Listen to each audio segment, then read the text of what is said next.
Sore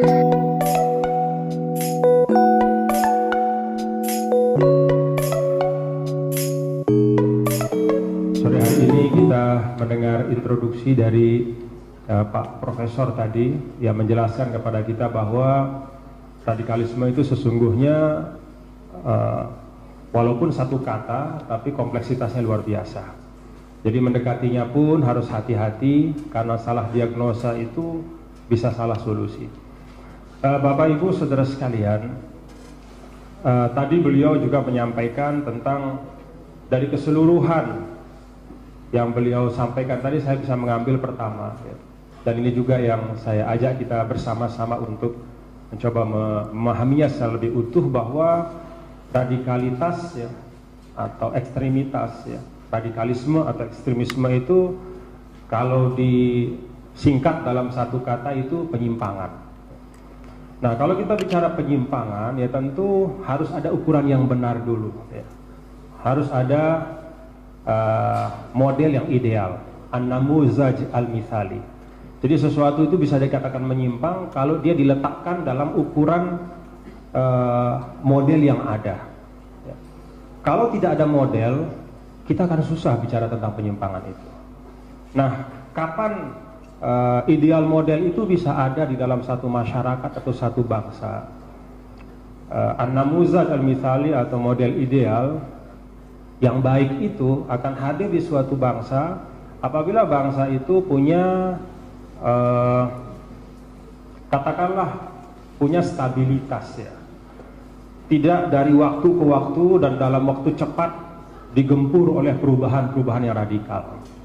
Kalau suatu bangsa, suatu masyarakat itu dari waktu ke waktu dalam waktu yang singkat dia digempur oleh hal-hal yang radikal yang menyebabkan perubahan-perubahan fundamental di tengah masyarakat, maka akan sulit akan sampai pada model yang ideal yang menjadi acuan sehingga penyimpangan atasnya bisa dikatakan sebagai radikalitas atau ekstremitas. Nah, saya ingin menyampaikan bahwa dengan demikian sesungguhnya situasi yang ada termasuk di Indonesia yang kita cintai ini, kestabilannya, kenyamanan kita sebagai bangsa lahir dan batin, persaudaraan kita, kohesivitas kita, kestabilan sistem yang ada yang sudah kita sepakati bersama dalam pelaksanaan itu baik terus, itu akan membantu kita untuk menghindarkan diri dari perilaku-perilaku radikal atau ekstrim itu. Jadi perlu ada, kita punya kewajiban bersama untuk mewujudkan ideal model atau an-namuzaj al-mithali. Nah, tentu ideal model itu dia berpucuk ya, pada konsensus kita sebagai bangsa. Nah, ini yang mungkin menurut saya memperkuat apa yang disampaikan Pak Prof tadi. Disinilah relevansinya Pancasila itu. Jadi kaitan antara kondisi ideal ya, model ideal yang diharapkan tercipta itu harus punya pijakan, punya tautan, dan itulah Pancasila. Maka Pancasila itu penting betul ya dalam seluruh tatarannya untuk menghindarkan kita anak-anak bangsa dari radikalisme atau ekstremisme itu. Ujung dari itu mungkin dalam beberapa bentuk adalah terorisme. Nah, konsensus ya, atau katakanlah misalnya kalau istilahnya frame of reference ya, al-itorul ma'rifi, satu konsensus kita sebagai bangsa, namanya Pancasila, harus kita hargai. Dan saya mungkin tidak berlebihan kalau menyampaikan bahwa Pancasila itu adalah ijma' kita sebagai satu bangsa, ijma' nasional kita, ijma' ijtimai kita.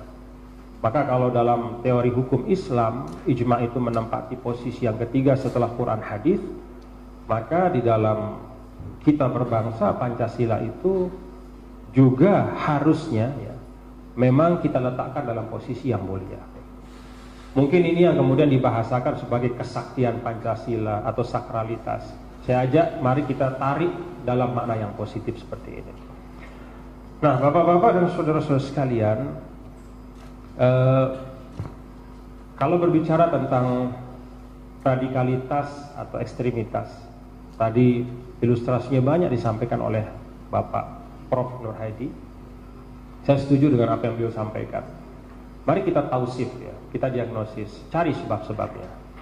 Karena mengetahui secara persis dan memahami rangkaian kompleksitas sebab itu akan membantu kita untuk merumuskan solusi yang baik. Pertama, bukan berarti ini yang dominan, tapi karena memang ketika bicara radikalisme itu sering diidentikan dengan radikalisme agama. Katakanlah yang pertama sebabnya adalah bacaan terhadap konsep-konsep agama yang keliru. Bukan konsepnya yang keliru, tapi bacaannya yang keliru. Kita misalnya bapak-bapak saudara kan kalau bicara tentang radikalitas agama ya, dulu ada Al-Qaeda misalnya, lalu akhir-akhir ini ada ISIS.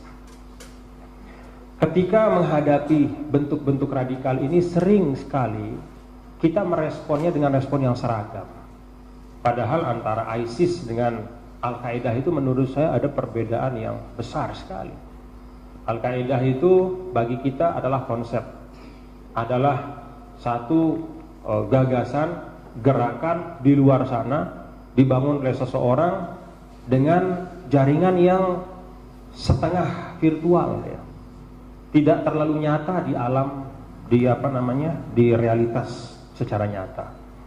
Tapi kalau ISIS itu beda. ISIS itu ada yang mengaku sebagai khalifah, dia punya teritori, punya tentara, punya sumber daya. Ada salah satu teori politik Islam, walaupun tidak dipakai oleh banyak pihak, tapi ada. Itu yang intinya adalah kira-kira kalau ada seorang muslim memproklamirkan dirinya sebagai khalifah dengan sumber daya yang cukup, ada teritorinya, ada rakyatnya, apalagi ada tentaranya, maka siapapun umat Islam di seluruh dunia wajib berbaiat pada dia. Ada teori seperti itu, dan mungkin teori itulah yang menyebabkan ada seorang yang di dalam penjara di Nusa Kambangan misalnya berbaiat kepada khalifah yang di Baghdad misalnya. Nah ini dua hal yang beda. Untuk Al-Qaeda mungkin masih manjur kita mengatakan bahwa kita sudah final sebagai negara bangsa. Pancasila itu sudah final, NKRI sudah final. Tapi menghadapi ISIS tidak cukup hanya dengan retorika seperti itu. Karena ISIS itu berbasis pada argumentasi dari ayat-ayat Al-Quran dan hadis, bacaan-bacaan yang didistorsi dan dimanipulasi, maka kita harus menghadirkan wacana tandingan yang mampu menetralisir itu dengan bahasa yang lugas. Kalau dalilnya A, bantahannya A. Jadi tidak bisa lagi kita bicara dalam tataran-tataran konsep. Ayat-ayat yang dipakai kita tarik kembali ke konteksnya yang benar. Jadi kalau kita sama-sama sepakat bahwa salah satu sebab dari radikalisme atau ekstremisme itu adalah bacaan yang salah terhadap teks-teks agama, memahami beberapa konsep-konsep agama secara salah, maka responnya harus dengan juga memberikan penjelasan yang memadai, argumentasi ilmiah, dan meletakkan kembali teks-teks itu di dalam konteksnya yang benar. Yang kedua, radikalitas atau ekstremitas itu bisa juga disebabkan karena ada ad-dhubutul ijtimaiyah, ada depresi sosial. Tadi Pak Prof menggambarkan dengan jelas ya, bagaimana depresi sosial dari kampung ke kota. Payung komunalitas itu hilang, bingung mau buat apa di sini. Jadi jaring pengaman batiniahnya itu hilang, dia merasa asing, merasa rapuh. Nah di sini kemudian ada yang masuk, termasuk juga depresi sosial itu ketika seorang yang dibesarkan dalam satu sistem tata nilai, dia tiba-tiba mendapati dirinya hidup di dalam sistem tata nilai yang sangat kontradiktif dengan apa yang dia tahu. Jadi ini boleh, ini nggak boleh. Kok ternyata saya hidup di suatu tempat di masa di mana ruang ini dipenuhi dengan yang nggak boleh itu. Jadi ada yaksun di situ. Yaksun, kalau kata Ibnu Khaldun, yaksun, keputusasaan itu khalaqal ba'sa. Di dalam mukadimah itu disebutkan bahwa keputusasaan itu menciptakan kemarahan, dan kemarahan itu terakumulasi menjadi perlawanan. Mungkin kemudian lahir ekstremitas dan radikalitas itu. Jadi ada faktor depresi sosial juga. Yang ketiga mungkin tekanan ekonomi ya. Jadi kalau kita bicara tekanan ekonomi ini kan juga berkaitan dengan seperti disampaikan oleh Bapak Prof tadi, banyaknya orang terdidik yang tidak menemukan tempatnya untuk mengaktualisasikan ilmunya, bekerja.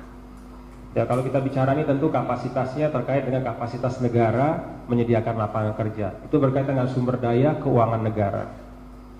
Nah, tidak sedikit negara-negara yang menghadapi masalah radikalitas, ekstremitas dan negara-negara yang terjerat oleh utang.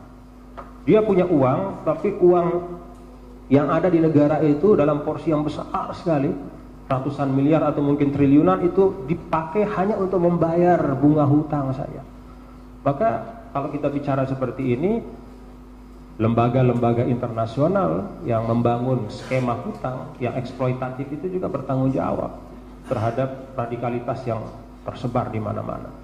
Karena dengan sistem yang ada itu dia memperkecil kapasitas negara untuk menghadirkan pelayanan yang baik bagi warganya. Dan kemudian yang keempat terakhir menurut saya, radikalitas itu juga muncul karena hilangnya pendidikan budaya yang baik. Jadi kalau kita bicara tentang pendidikan budaya, itu ada institusinya. Apa institusinya? Ya, institusinya itu banyak, ada sekolah. Kalau bagi umat Islam itu masjid. Ada juga keteladanan para tokoh. Ada pranata adab yang terbangun di tengah masyarakat, sistem nilai yang ada. Itu semua membangun keseluruhan dari pendidikan kebudayaan yang baik. Nah, ketika misalnya yang terjadi adalah, mohon maaf, misalnya simbol-simbol agama itu diremehkan misalnya, atau berita yang ada adalah di masjid ada teroris tertangkap misalnya, dan itu disebarkan menjadi viral kemana-mana. Satu persatu institusi yang tugasnya selama bertahun-tahun itu membangun pendidikan budaya yang baik, itu kita gergaji, kita rusak kredibilitasnya. Pada saat kita tidak mampu menghadirkan institusi alternatif untuk melaksanakan fungsi itu. Jadi yang terjadi, sumber-sumber untuk membangun pendidikan budaya yang baik itu hilang. Dan akhirnya seperti yang disampaikan oleh Bapak Profesor tadi, ada ada tanah yang subur untuk radikalisme atau ekstremisme itu. Dengan kita memahami sebab ini, menurut saya sebenarnya kita bisa lebih mudah untuk kemudian mencari solusi-solusinya. Untuk Islam menurut saya, kalau kita kembali kepada konsep-konsep dasar ini terakhir sebelum kita berdialog nanti, sesungguhnya Islam adalah agama yang paling tidak kondusif untuk radikalisme. Paling tidak kondusif. Kenapa? Pertama, Islam itu sangat eksplisit di dalam menghargai seluruh agama yang ada. Lakum dinukum waliyadin, selesai. Kedua, Islam itu sangat eksplisit di dalam menghormati dan mengapresiasi seluruh keragaman budaya dan sosial yang ada. Wa ja'alnakum syu'uban wa qabaila lita'arafu. Tidak ada urusan Islam dengan warna kulit, dengan suku, latar belakang suku dan seterusnya.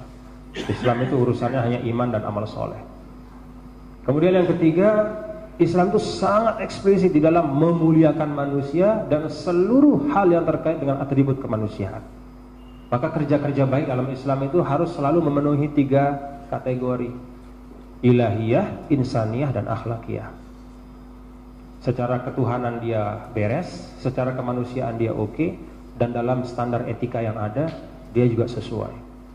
Nah, jadi sebenarnya Islam itu kalau dipahami dengan baik, ya, dia tidak hanya agama yang paling tidak kondusif untuk radikalitas atau ekstremitas, tapi juga pada saat yang sama dia bisa menjadi faktor utama di dalam melawan itu.